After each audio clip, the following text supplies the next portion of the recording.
Hey, salut à tous, bienvenue sur la chaîne, j'espère que vous allez bien.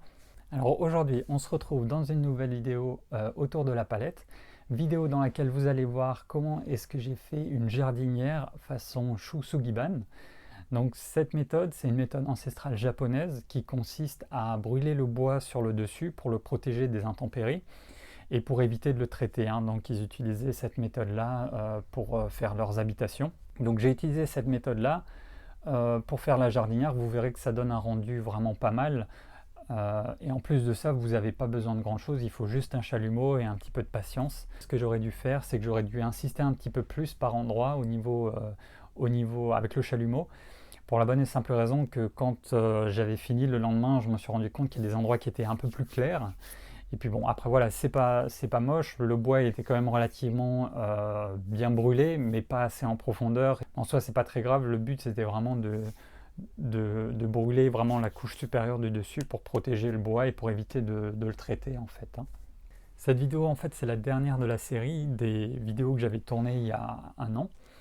Donc il ne va plus y avoir de vidéos autour de la palette avant un petit moment, pour la bonne et simple raison que j'ai déménagé dans un autre pays et du coup j'ai plus d'outils et il faut que je me rééquipe de tout, que je reparte à zéro et puis c'est relativement coûteux.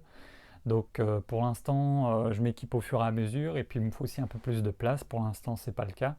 Mais j'ai d'autres projets, j'ai d'autres idées autour de la palette, donc ça viendra, comme dit, quand j'aurai pu me rééquiper, quand j'aurai pu un petit peu m'installer un peu plus convenablement, parce que c'est vrai que pour l'instant c'est pas forcément la priorité d'acheter de l'outillage pour faire du bricolage, sachant qu'il y a un déménagement à payer. En revanche, je vais continuer à faire des vidéos.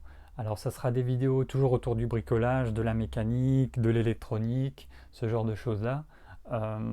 Voilà, mais c'est vraiment des vidéos que je vais pouvoir faire avec les outils que j'ai et surtout pas forcément qui nécessitent pas forcément d'avoir un atelier. Alors comme d'habitude, likez la vidéo, n'hésitez pas à la commenter pour me dire ce que vous avez pensé de cette jardinière et puis abonnez-vous, pour vous c'est gratuit et puis moi ça m'aide pas mal à développer la chaîne. En attendant, je vous dis à bientôt dans une prochaine vidéo, allez à plus!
Une fois le tout assemblé, j'ai utilisé un vieux sac pour les déchets verts pour éviter que la terre sorte par le bas.